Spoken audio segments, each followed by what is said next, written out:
Doyin had always been the kind of woman who turned heads.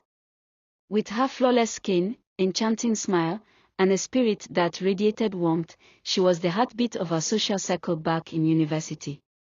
She was intelligent, ambitious, and had the kind of grace that made her the envy of many. But none of that prepared her for what life had in store. Doyin met Femi during her NYSC, and from the very first day, he had been relentless in his pursuit. He was charming, successful, and had the kind of presence that made people listen when he spoke. Doyin, like many young women in love, believed she had found her fairy tale. Femi promised her the world, and she, in turn, gave him her heart. Their wedding was nothing short of magical. Friends and family celebrated their union, wishing them a lifetime of happiness. And soon after, Doyin conceived. It was everything she had ever dreamed of, until the pregnancy took a toll on her body. A body betrayed and a husband's neglect. The pregnancy was complicated from the start. She suffered from severe nausea, high blood pressure, and extreme fatigue. Her once glowing skin lost its luster, her body became swollen, and she had to quit her job to focus on surviving the ordeal. Femi, at first, seemed supportive, but soon his attitude changed. He stopped coming home early, citing work stress. He no longer looked at Doyin with admiration, instead, with irritation. "You need to take care of yourself," he once snapped when she cried about her swollen feet. She tried. She did everything the doctors advised. But after childbirth, the worst happened. Her hormones went haywire, causing her to gain an alarming amount of weight. The weight gain brought health complications, and instead of standing by her, Femi became more distant. He started spending nights outside, and when he was home, he barely spoke to her. At first, Doyin made excuses for him. Maybe work was truly demanding. Maybe he was just overwhelmed by the responsibility of fatherhood. But soon, the truth became undeniable. Femi had found solace in the arms of other women. Femi became a shadow in their home. He barely provided for the family. He would leave for days and come back drunk, smelling of perfume that wasn't Doyin's. Their daughter, Tammy, fell sick often, and each time Doyin needed him, he was unavailable. One fateful night, Tammy's fever spiked dangerously. Doyin called Femi over and over, but he didn't pick up. With no money, she wrapped her child in a shawl, took a cab to the hospital, and begged for treatment. When Femi finally returned the next morning, he didn't even ask about their daughter. "I was busy," he said casually, scrolling through his phone. That was the day something inside Doyin broke. She realized she was alone in this marriage. And she needed to find a way out. Reuniting with Kola with little choice, Doyin decided to start looking for a job again.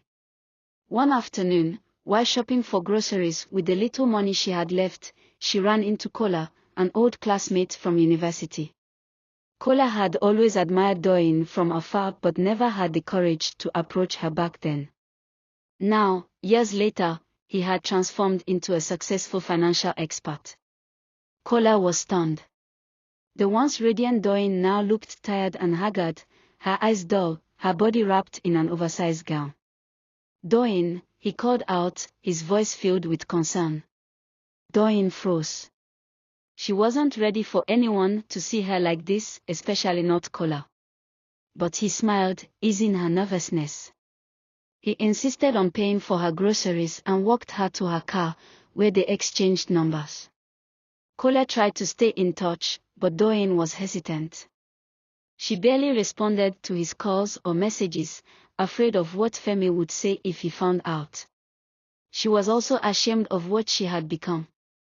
One evening, as Doyin walked home from a brief job interview, a car sped past a red light and hit her. Everything went black. She woke up in a hospital bed, her body aching.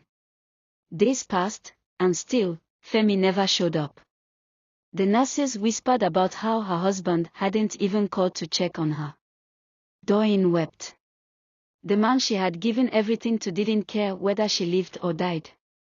Desperate, she reached for her phone and called Kola.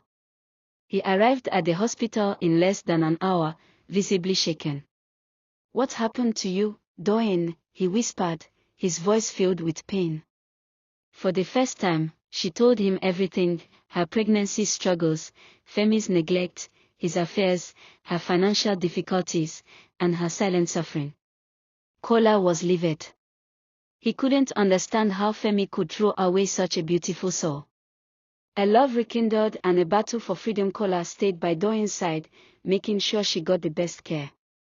He helped her get back on her feet and encouraged her to take control of her life. For the first time in years, Doyin felt seen, valued, and loved. Femi, realizing that Doyin was slipping away, suddenly became interested in their marriage again. But it was too late. One day, he came home drunk and tried to force himself on her. Doyin fought back, screaming until the neighbors intervened. That night, she made up her mind: she was done. With Kola's help, she filed for divorce.